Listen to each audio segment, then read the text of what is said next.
Bible study, King James Version, Genesis chapter 38, tribal history. Genesis 38 1. And it came to pass at that time that Judah went down from his brethren and turned into a certain Dolamite, whose name was Hiram. What's really happening? So, moving forward, we're going to switch to this format. What's really happening? What did we just read? Jodah leaves his brothers and begins a new chapter of his life. The Bible doesn't mention God leading his decision. Instead, it shows how one choice can set the direction for everything that follows. Genesis 38 2. And Jodah saw there a daughter of a certain Ca- Canaanite, Canaanite, Canaanite, whose name was Shua, and he took her and went in unto her. What's really happening? Jodo, Judah chooses to marry a Canaanite woman. The Bible is showing that Judah is making important life decisions based on what he sees and wants rather than seeking God's direction. Genesis 38 3. And she conceived and bare a son, and he called his name Yer. What's really happening? Judah's family begins to grow with the birth of his first son, Yer. This verse starts introducing the people who will play an important role in the events that follow. Genesis 38 4. And she conceived again and bare a son, and she called his name Onan. What's really happening? Judah's family continues to grow with the birth of his second son, Onan. God is continuing to record Judah's family because these events will become important later in the chapter. Genesis 38 5. And she yet again conceived and bare a son and called his name Shelah. And he was at Chezib when she bare him. Chezib. What's really happening? Judah's third son, Shelah, is born. Shelah. The Bible finishes introducing Judah's sons because they are all important to understanding what happens next in this chapter. Genesis 38 6. And Jodah, Judah took a wife for Ur and his firstborn, whose name was Tamar. What's really happening? Judah arranges a marriage for his oldest son, Ur. This introduces Tamar, who will become the central person in this chapter, although she seems like a minor character. Now, God is about to use her in a surprising way. Genesis 38 7. And Ur and Judah's firstborn was wicked in the sight of the Lord, and the Lord slew him. Ur lived a wicked life, and God judged him for it. The Bible doesn't tell us what Ur did, but it makes one thing clear: God sees how we live, and our actions matter to him. Genesis 38 8. And Judah said unto Onan, go in unto thy brother's wife, and marry her, and raise up seed to thy brother. Judah tells Onan to marry Tamar and help continue his brother's family line. In Bible times, this was a family responsibility to care for a widow and preserve the name of the brother who had died. Genesis 38 9. And Onan knew that the seed should not be his, and it came to pass when he went in unto his brother's wife, and he spilled it on the ground, lest that he should give seed to his brother. Onan knew that any son born would legally carry on his brother's family line, not his own, so he deliberately refused to fulfill the responsibility Judah had given him, choosing his own interest over doing what was right. Genesis 38:10. And the thing which he did displeased the Lord, wherefore he slew him also. And was not judging Onan simply because he refused to have children. He judged Onan because he knowingly refused his family's responsibility and acted selfishly. God cares not only about what we do, but also about the motives behind our actions. Genesis 38:11. Then said Judah to Tamar his daughter-in-law, remain a widow at thy father's house till Shelah my son be grown, for he said, lest peradventure he die also, as his brethren did. And Tamar went and dwelt in her father's house. Judah tells Tamar to wait until Shelah is old enough to marry her, but Judah is afraid that Shelah will die too, so he delays keeping his promise. Tamar obeys and returns to her father's house to wait. Oh. Genesis 38:12, and in process of time, the daughter of Shua, Judah's wife, died, and Judah was comforted and went up unto his sheep shearers to Timnath, he and his friend Ira the Adadamite.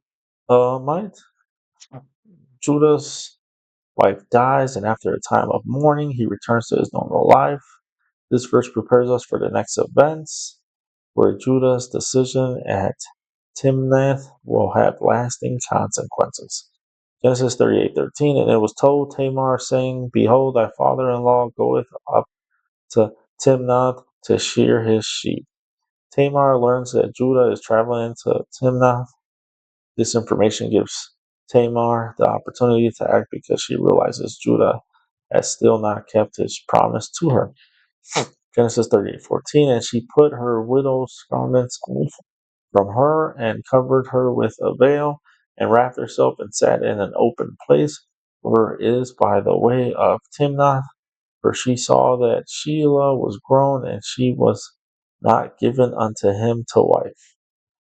Tamar realizes Judah has broken his promise to give her Shelah as a husband. She disguises herself because she knows Judah has not done what he said he would do, setting the stage for the events to follow.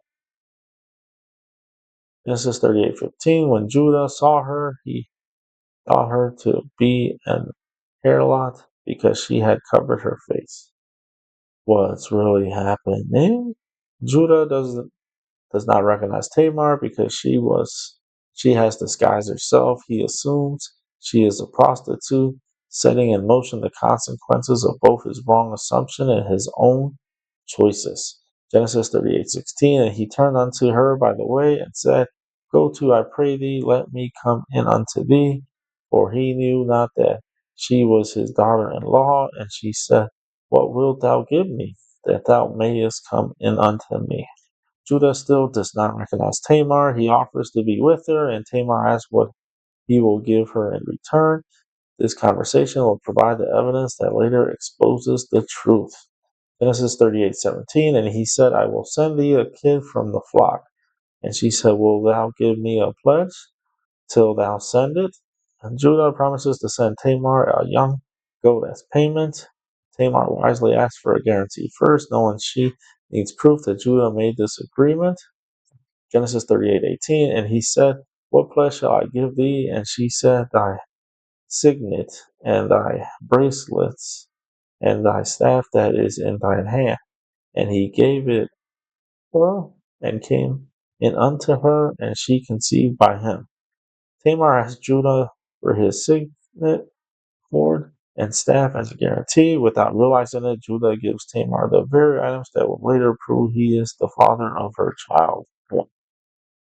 Genesis 38:19, and she arose and went away and laid by her veil from her and put on the garments of widowhood.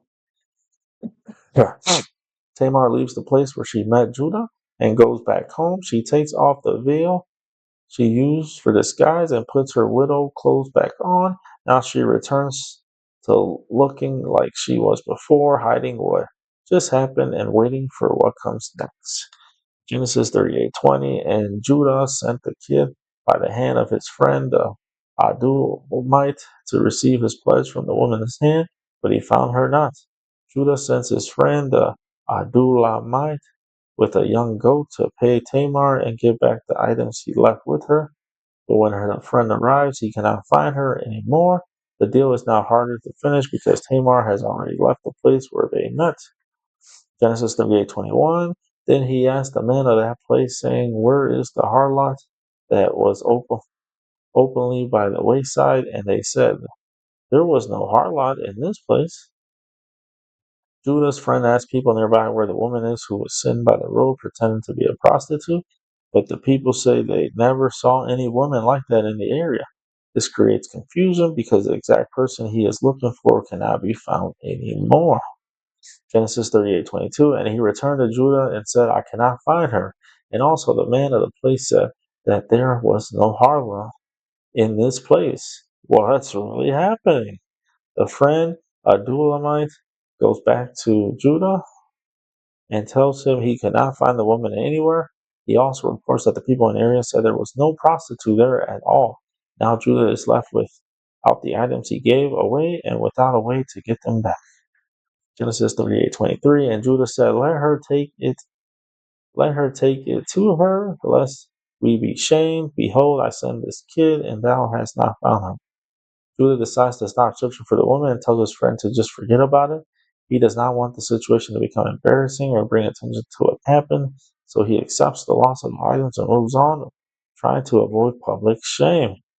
Genesis 38:24, and it came to pass about 3 months after that it was told Judah, saying, Tamar, thy daughter-in-law, had played the harlot, and also, behold, she is with child by whoredom. And Judah said, bring her forth and let her be burnt. About 3 months later, Judah hears a report that Tamar is pregnant and that the people assume she has acted immorally. Without asking many questions or knowing the truth, Judah immediately decides she should be punished very harshly. This shows how quickly judgment is made when only part of the story is known. Genesis 38:25, when she was brought forth, she said to her father-in-law, saying, by the man whose these are, am I with child? And she said, discern, I pray thee, whose are these? The signet and bracelets and staff. As Tamar is being brought out to face punishment, she sends a message to Judah. She reveals that the man who owns the signet, bracelets, and staff is the one responsible for her pregnancy. Instead of naming him directly, she lets them speak for themselves so the truth becomes clear. Genesis 38:26, and Judah acknowledged them and said she had been more righteous than I, because that I gave her not to Shelah, my son, and he knew her again no more. Oops. What's really happening? Judah realizes the truth when he recognizes his own signet, bracelets, and staff. He admits that Tamar acted more rightly than he did because he failed to give her his son Shelah as promised. From this moment, Judah stops treating her as he had before and accepts responsibility for what happened. And it came to pass in the time of her travail that, behold, twins were in her womb. That's Genesis 38:27. When the time comes for Tamar to give birth, it is discovered that she is carrying twins. This is unexpected and shows that something significant is happening in her story, not just a normal birth. The focus shifts from the conflict earlier to the beginning of a new chapter through her children. And it came to pass when she travailed that the one put out his hand, and the midwife took and bound upon his hand a scarlet thread, saying, this came out first. As Tamar is giving birth, one baby reaches out his hand first. The midwife quickly ties a red string on it to mark him as the firstborn. This was important because the firstborn normally receives special honor and rights. Genesis 38:29, and it came to pass as he drew back his hand, that behold, his brother came out, and she said, how hast thou broken forth? This breach be upon thee. Therefore his name was called Phares.